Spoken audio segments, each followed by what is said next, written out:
28 de julho de 2023. Nós estamos na sexta-feira da 16ª semana do tempo comum. Em nome do Pai, do Filho e do Espírito Santo. Amém. Meus queridos filhos e filhas, muito bom dia. Vos saúdo com a paz de Jesus. Chegamos em mais um fim de semana, louvado seja Deus. Quase que encerrando uma semana de trabalho, de correria, com toda certeza.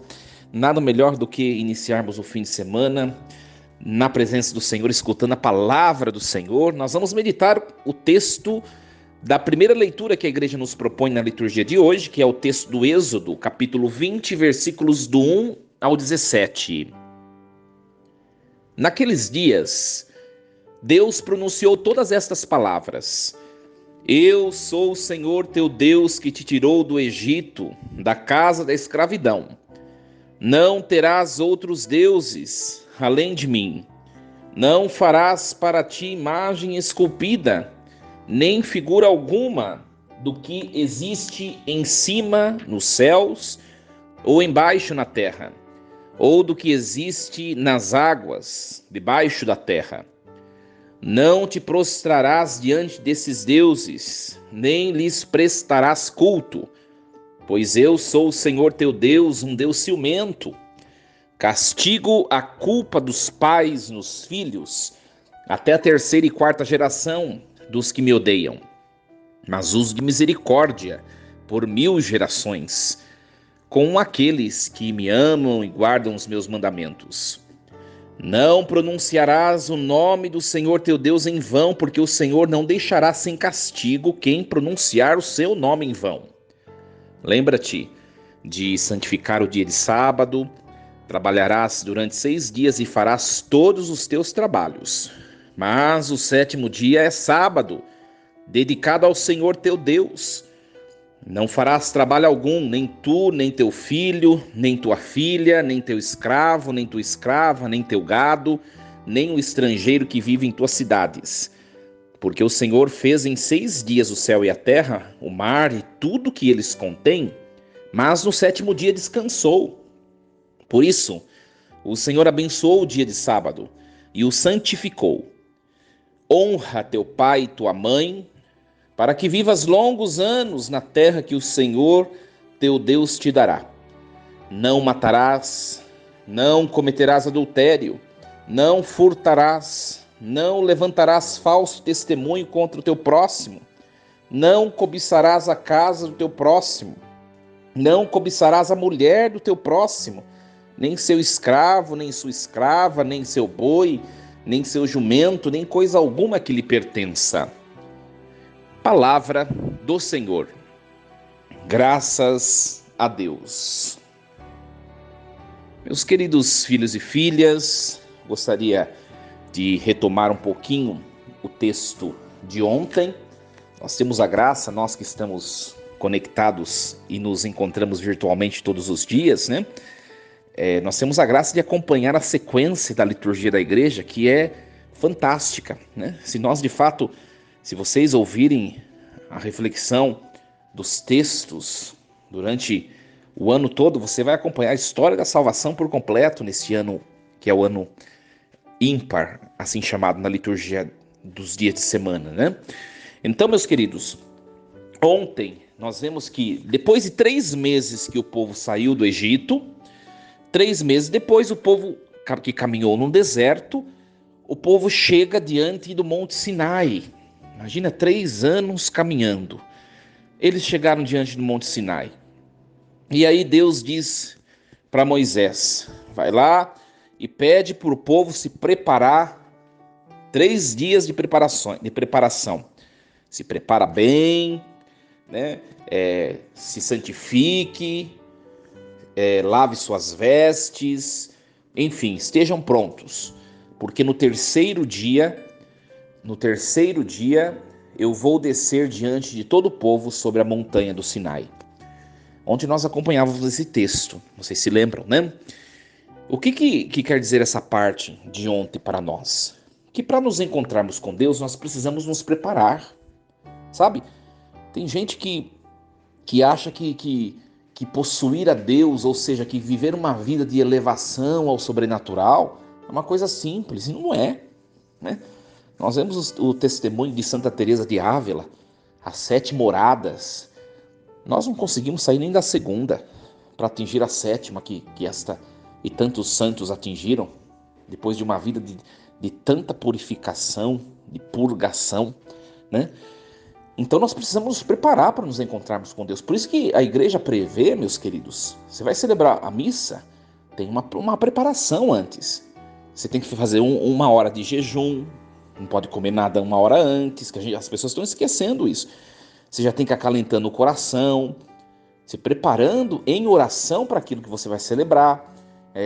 O padre, ele tem toda uma oração para antes da missa, conforme ele for se paramentando, ele tem a oração própria, né? Ou seja, para a gente ter um encontro fecundo com Deus, a gente precisa se preparar, né? Aliás, é algo muito curioso, né? As pessoas não sabem, né?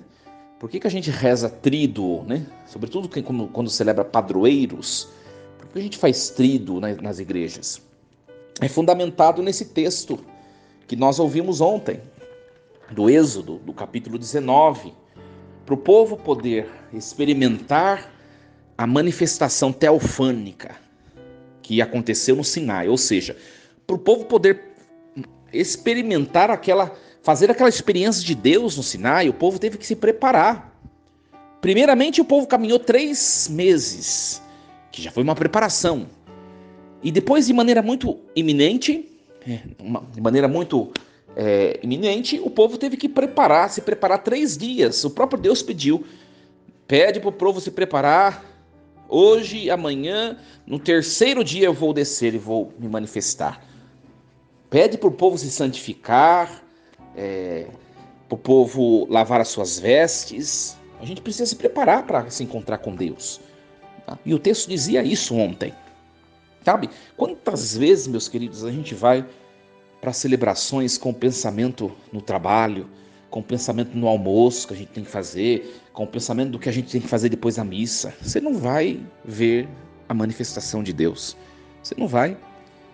Então não acontece nada lá? Acontece, porque o sacramento ele acontece independente da nossa humanidade. Aliás, até o padre pode estar no dia pior que ele estiver.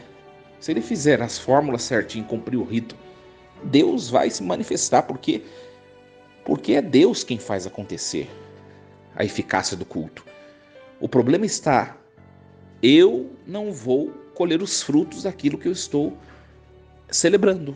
Quantas vezes isso nos acontece? A gente vê nas missas, às vezes, sabe, minha gente? As pessoas não prestam atenção nas leituras bíblicas. Sai para beber água na hora da leitura. Eu dizia isso na minha homilia ontem. As pessoas vão no shopping, elas não vão beber água em nenhum momento. E ficam lá rodando no shopping 3 horas, esperando da hora de entrar no cinema. A hora que entra no cinema que vai comer a pipoca com refrigerante. 3 horinhas, 2 horinhas rodando lá, não precisou de água. É só vir para a missa que precisa sair do banco na hora da leitura para ir beber água. Consegue perceber? E a hora que você se levantou e foi beber água, você perdeu a graça.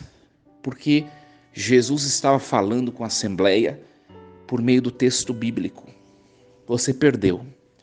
A gente precisa ter mais consciência disso. E hoje nós acompanhamos esse texto.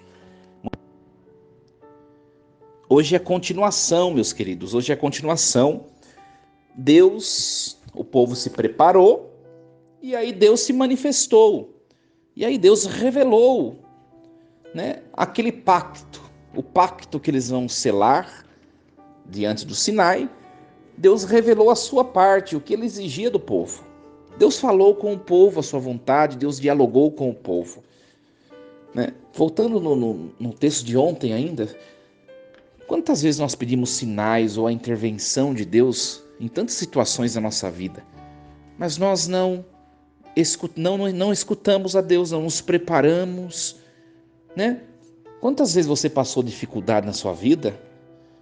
E quantas vezes você fez penitência, jejum, para vencer essa dificuldade? Ai, padre, nenhuma. Pois é.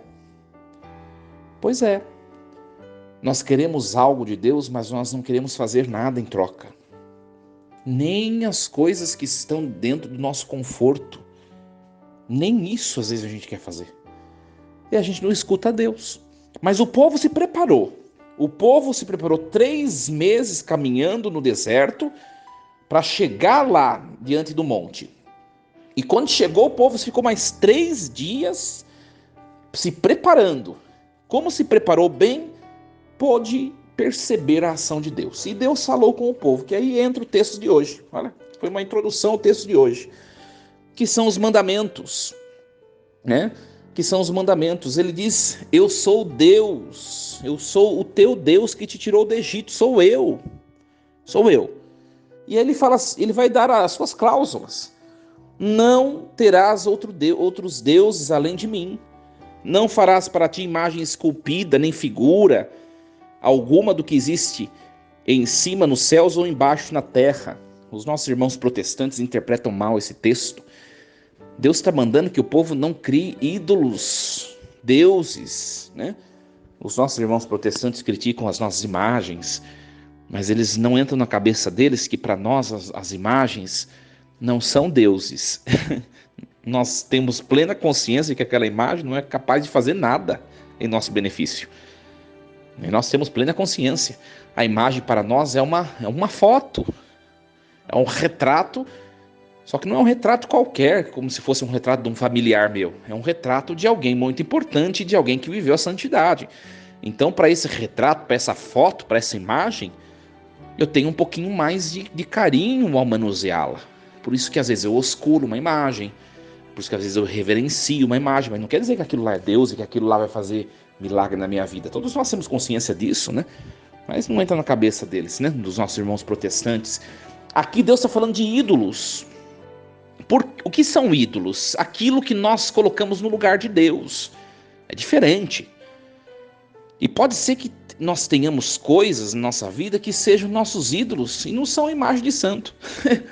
Por exemplo, tem gente que tem como ídolo um carro, né? A pessoa mata a mãe, o pai, se alguém riscar o carro dela, se for necessário. Ela mata a mãe e o pai, mas ela preserva o carro, né? Isso é ídolo, né? O dinheiro, o poder, o trabalho, quando nós queremos reter as coisas somente para nós, o egoísmo, né? A soberba, são tantas situações de ídolos, né? Às vezes nós fazemos de nossos ídolos pessoas, às vezes pessoas são nossos ídolos. A gente começa a endeusar pessoas, vai se frustrar. Deus está falando, não terás outros deuses, somente eu. Eu sou o Deus único que te tirou do Egito. Eu sou. Depois ele entrega os outros mandamentos, né? Ele entrega os outros mandamentos. Não pronunciarás o nome do Senhor teu Deus em vão. Quantas vezes nós usamos o nome de Deus em vão, sabe? Jurar por Deus, nós não temos capacidade de cumprir o que nós prometemos. Não envolva Deus nos seus negócios sujos. Não envolva o nome santíssimo de Deus, a pessoa de Deus, nos seus empreendimentos tão pequenos e tão baixos. Sabe? Tem gente, por exemplo, minha gente, o que é não tomar o santo nome de Deus em vão? Tem gente que vai cometer um pecado, né? Por exemplo, vai praticar a corrupção, vai roubar alguém, vai trapacear alguém e pede a proteção de Deus. É um descumprimento desse mandamento, né? É um descumprimento desse mandamento. Depois o texto continua, santifique o sábado, guarde o sábado, porque Deus criou o mundo em 6 dias e no sábado ele descansou.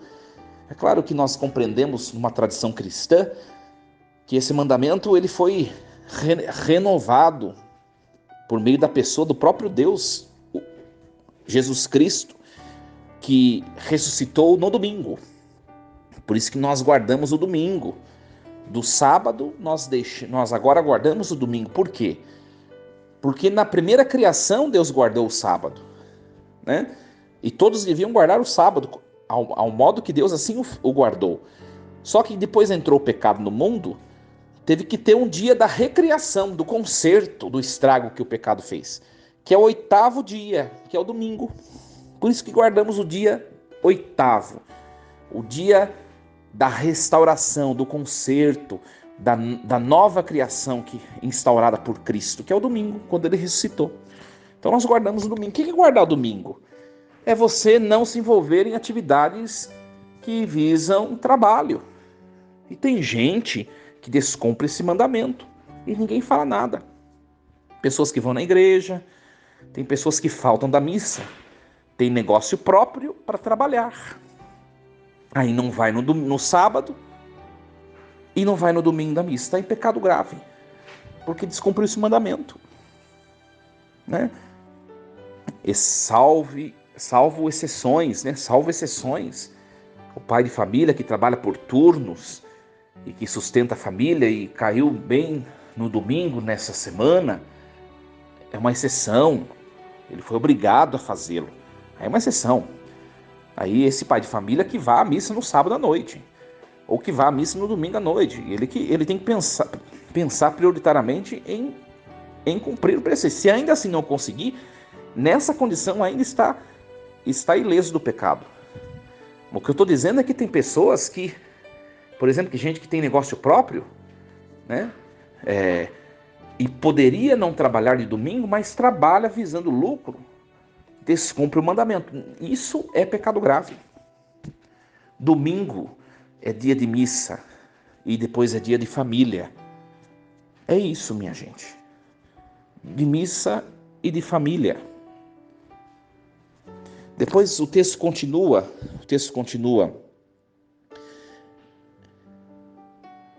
O Senhor fez em 6 dias, aí o padre já falou, honra teu pai e tua mãe. É o próximo mandamento. Isso aí não precisa nem falar, né? O respeito, o jeito de tratar, o jeito de falar. Se você nunca teve o hábito de pedir a bênção, pede a bênção pro seu pai e sua mãe. Mas você vai achar estranho no começo, não tem importância. Fala, eu aprendi isso e eu gostaria de começar a fazer. Eu gostaria que a senhora ou o senhor me abençoasse. Começa a pedir a bênção, respeito. Né? Tem gente que xinga os pais com palavrões. Isso é inadmissível, segundo uma tradição cristã e também veterotestamentária. Isso é desonrar o pai e a mãe. A impaciência. Né? Tem gente que não vê o pai e a mãe por tanto tempo e não está nem aí. Tem pessoas que, quando o pai e a mãe envelhece, taca em clínica, esquece o pai na clínica. É falta de caridade, um pecado gravíssimo. Salvo exceções. Vamos lá, o padre vai falar as exceções. Né? Seu pai adoeceu, está idoso e não tem condições, a doença dele, de permanecer com vocês. Na clínica ele vai ter um tratamento melhor. Você vai colocar, você vai pagar e você vai estar junto, você vai se interessar, você vai vê-lo, você vai estar com ele o máximo que você pode. É diferente. É diferente, vocês me entendem muito bem do que eu estou dizendo. É diferente. Então, o mandamento continua, minha gente. Os mandamentos continuam. Não furtarás, né? Quando a gente, não é somente roubar coisa que não é nossa, coisa grandiosa, roubar dinheiro, né? Quando a gente também quer dar aquele jeitinho brasileiro para sair ganhando, a gente descumpre esse mandamento. Você está sendo corrupto. Cuidado. Quando você não paga o dízimo, os seus bens, o que você, por mínimo que seja o dízimo que você der, se você não o entrega, você está também descumprindo gravemente esse mandamento. Não pagar os impostos, não ser uma pessoa honesta. E aí continua, não levantarás falso testemunho. E olha, as pequenas mentirinhas. É uma mentira boa. Não existe. Porque se tem que mentir é porque tem alguma coisa ilícita no meio. Todos nós sabemos muito bem, todos nós. Não cobiçarás a mulher do próximo, nem seu escravo, nem sua escrava, nem seu boi, etc. Ou seja, não a inveja. Olhe para o que é seu, você tem sonhos, olhe para o que é seu e olhe para frente e vá atrás dos seus sonhos. Pare de ficar olhando o que é dos outros. Pode ser que o que você esteja desejando que não seja seu, que não seja uma coisa tão boa quanto você está pensando. Pare de olhar para o que é dos outros. O marido dos outros, a mulher dos outros, o carro dos outros, a vida financeira dos outros, o estado de plena saúde que os outros têm e você não. Pare de olhar para os outros, olhe para frente e peça para Deus o que você sonha, o que você precisa. Meus queridos, hoje delongamos um pouco mais porque são muitos mandamentos, né? Mas que tudo isso fique no nosso coração, que nós nos preparemos para sempre, né? Nos preparemos sempre para nos encontrarmos com Deus. Que Ele abençoe vocês, um fim de semana abençoado, cheio da graça e do poder de Deus. Força e coragem em nome do Pai, do Filho e do Espírito Santo. Amém. E lembremos-nos sempre, Deus está no comando de tudo.